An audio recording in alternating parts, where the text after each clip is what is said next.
स्वागत है आपका सच तक पॉडकास्ट में। आज बात करेंगे भारतीय सेना में रेजिमेंट का गठन कब और कैसे हुआ। साथ ही जानेंगे अहीर रेजिमेंट की मांग क्यों उठ रही है। बने रहिए इस वीडियो में।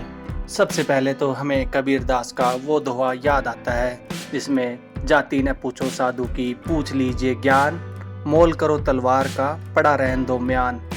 जिसका अर्थ है जिस तरह लड़ाई में तलवार का महत्व है म्यान का नहीं, उसी तरह एक समझदार व्यक्ति के ज्ञान का महत्व होता है, न कि उसकी जाति का। इसलिए साधु से कभी उसकी जाति नहीं पूछी जाती। कबीरदास का लिखा ये दोहा हमारा समाज आत्मसात कर लेगा, ये उम्मीद बेमानी सी हुई। तभी तो आज तक हम ये नहीं समझ पाए कि कौन सी बात भारतीय जाति के स्वाभिमान के लिए सही बैठती है और कौन सी बात भारतीय सामाजिक न्याय के लिए सही है। इन दोनों में भारी कन्फ्यूजन है। तभी तो आज़ादी के 75 साल बाद भी भारतीय सेना में जाति के आधार पर रेजिमेंट की मांग की जा रही है। सबसे पहले हम इस रेजिमेंट शब्द का ही अर्थ समझते हैं कि रेजिमेंट शब्द होता क्या है। दरअसल सैनिकों का एक ऐसा समूह या संगठन होता है जो अपने नियम और व्यवस्थाओं से बंधा रहता है। प्रत्येक रेजिमेंट का अपना अलग रंग, अलग वर्दी, अलग स्लोगन और तथा प्रतीक चिन्ह तथा रेजिमेंट की उपलब्धियां होती हैं। रेजिमेंट सिर्फ थल सेना अर्थात इंडियन आर्मी में ही पाई जाती है। नेवी तथा एयरफोर्स में कोई रेजिमेंट शब्द नहीं होता। भारतीय सेना के पास 27 रेजिमेंट हैं। इनको जाति तथा क्षेत्र अर्थात राज्यों के नाम पर बनाया गया है। भारत की सबसे पुरानी रेजिमेंट की बात करें तो पंजाब रेजिमेंट है, जिसे 1705 में अंग्रेजों ने बनाई थी। जबकि मराठा लाइट इन्फेंट्री 1768 में, राजपूत रेजिमेंट 1798 में, राजपूताना राइफल्स और जाट रेजिमेंट का गठन 1817 में, सिख रेजिमेंट का गठन 1846 में किया गया था। जबकि भारत की सबसे नई रेजिमेंट का गठन 1941 को महार रेजिमेंट के नाम से किया गया था। भारतीय सेना में अहीर रेजिमेंट की मांग काफ़ी समय से चल रही थी। अहीर रेजिमेंट के इतिहास पर नज़र डालें तो अहीरवाल के क्षेत्र के जवानों ने सेना में बहुत बड़ा योगदान दिया था। फिर चाहे वो चीन के साथ रेजांगला का युद्ध हो या फिर पाकिस्तान के साथ हुए सभी युद्धों में अहीरों ने हमेशा बढ़ चढ़कर भाग लिया था। अहीरवाल क्षेत्र में दक्षिणी हरियाणा के रेवाड़ी, महेंद्रगढ़, नारनौल जिले, जबकि राजस्थान के अलवर और जयपुर के कुछ हिस्सा इसमें शामिल है।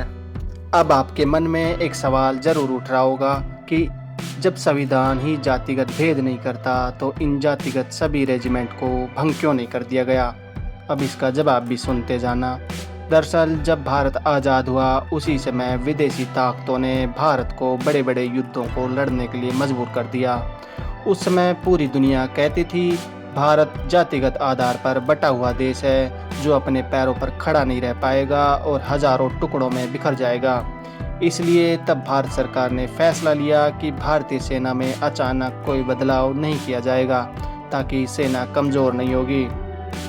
15 जनवरी 1949 को फील्ड मार्शल KM करियप्पा स्वतंत्र भारत के पहले सेना प्रमुख बने, जिस वजह से 15 जनवरी को सेना दिवस मनाया जाता है। अब आपके मन में ये विचार आया होगा कि आज़ादी के बाद भारतीय सेना में जातिगत आधार पर कोई नई रेजिमेंट क्यों नहीं बनाई गई।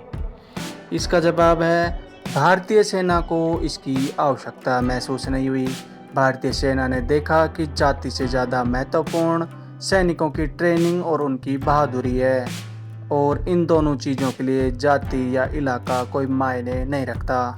दूसरी बात सैनिकों के लिए कि रेजिमेंट चाहे कोई सा भी हो उसका कमांडिंग ऑफिसर किसी भी जाति या धर्म का बनाया जा सकता है।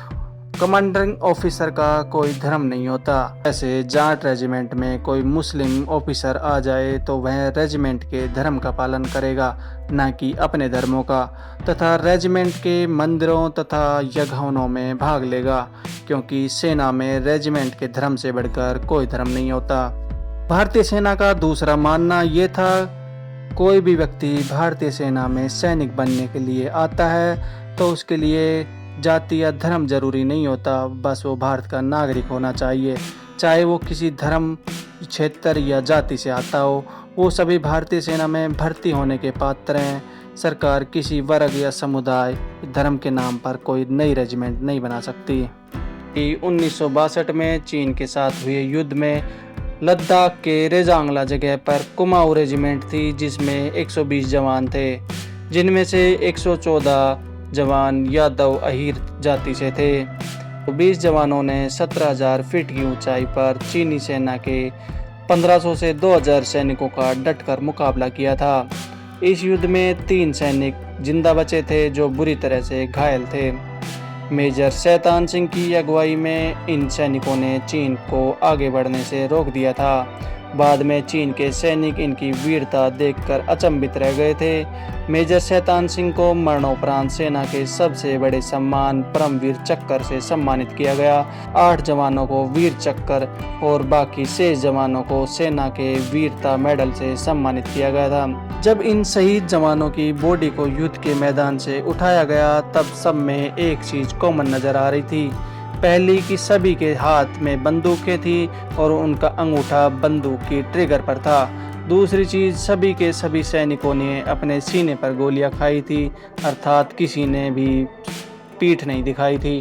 जांगला के इस युद्ध में इन वीर सैनिकों का पराक्रम देख चीनी सैनिक भी नतमस्तक हो गए। उन्होंने युद्ध स्थल पर एक प्लास्टिक की पट्टी पर ब्रेव अर्थात बहादुर लिखकर इन सैनिकों के शवों के पास सम्मान पूर्वक रख दिया और वहीं सम्मान के प्रतीक के रूप में धरती पर संगीन गाड़ते हुए उस पर टोपी लटका कर चले गए थे। जब देश में थी दिवाली वो खेल रहे थे होली, जब हम बैठे थे घरों में वो झेल रहे थे गोली। देशभक्ति से ओतप्रोत यह गीत लता मंगेशकर द्वारा रेजांगला के शहीदों को ही समर्पित था। रेजांगला युद्ध से जुड़ा एक किस्सा बहुत ही फेमस है। जब चीनी सेना आगे बढ़ने की कोशिश कर रही थी, तब रात को भारतीय सैनिकों ने वहां भेड़ और बकरियों के गले में लालटेन तथा घंटियां बांधकर उन्हें खुले में छोड़ दिया तथा सभी भारतीय सैनिक दूर दूर जाकर पोजीशन लेकर पूरी रात रुक रुक कर फायरिंग करते रहे, जिससे चीनी सैनिकों को कन्फ्यूजन पैदा हो गया और वो पूरी रात सोचते रहे कि पता नहीं भारत की कितनी फौज यहाँ पर आ गई है, क्योंकि भेड़ बकरियाँ पूरे मैदान में फैल गई थी। अहीर रेजिमेंट की मांग काफ़ी समय से चली आ रही थी। सन 1956 में पहली बार अहीर रेजिमेंट के गठन की मांग की गई, लेकिन उसके बाद भारत और चीन का युद्ध छिड़ गया। 1962 के युद्ध में रेजांगला पर वीर अहीरों ने पराक्रम और साहस का परिचय देते हुए चीनी सेना को रोक कर रखा था। वीर अहीर रेजिमेंट की मांग समय समय पर की जाती रही, जिसमें वर्ष 2018 को केंद्रीय मंत्री राव इंद्रजीत ने उस समय की रक्षा मंत्री निर्मला सीतारमण को पत्र लिखकर वीर अहीर रेजिमेंट के गठन की मांग की थी। इसी तरह कांग्रेसी राज्यसभा सांसद हरियाणा के दीपेंद्र हुड्डा ने भी राज्यसभा में वीर अहीर रेजिमेंट की मांग की थी। बसपा सांसद श्याम सिंह यादव, लालू प्रसाद की बेटी राजलक्ष्मी यादव ने भी वीर अहीर रेजिमेंट गठन की मांग की थी। उत्तर प्रदेश के अखिलेश यादव की समाजवादी पार्टी ने 2019 के लोकसभा चुनाव में अपने घोषणा पत्र में अहीर रेजिमेंट बनाने का वादा किया था। मध्य प्रदेश के पूर्व मुख्यमंत्री कांग्रेसी नेता कमलनाथ ने भी प्रधानमंत्री नरेंद्र मोदी को अहीर रेजिमेंट के गठन को लेकर पत्र लिखा था। आजमगढ़ के सांसद दिनेश लाल यादव निरहुआ ने भी अहीर रेजिमेंट गठन की मांग की थी। नई रेजिमेंट गठन को लेकर भारत सरकार ने हमेशा से ही मनाही की है, क्योंकि भारत सरकार का मानना है कि अब जाति या धर्म के आधार पर कोई रेजिमेंट नहीं बनेगी, क्योंकि ऐसा करने से सभी जातियां अपनी अपनी रेजिमेंट की मांग करेंगी, जिससे देश में अशांति तथा तनावपूर्ण और भय का माहौल पैदा हो सकता है। मोदी सरकार के रक्षा राज्य मंत्री श्रीपाद नाइक ने हाल ही में अहीर रेजिमेंट के गठन को लेकर मना किया था, क्योंकि सरकार का मानना था कि सभी नागरिक, चाहे वो किसी भी वर्ग, धर्म, क्षेत्र या जाति से आते हो, वो सभी भारतीय सेना में भर्ती होने के पात्र हैं। सरकार किसी वर्ग, समुदाय या धर्म के नाम पर कोई नई रेजिमेंट का गठन नहीं करेगी। चैनल पर नए हो तो अभी सब्सक्राइब कीजिए। जय हिंद।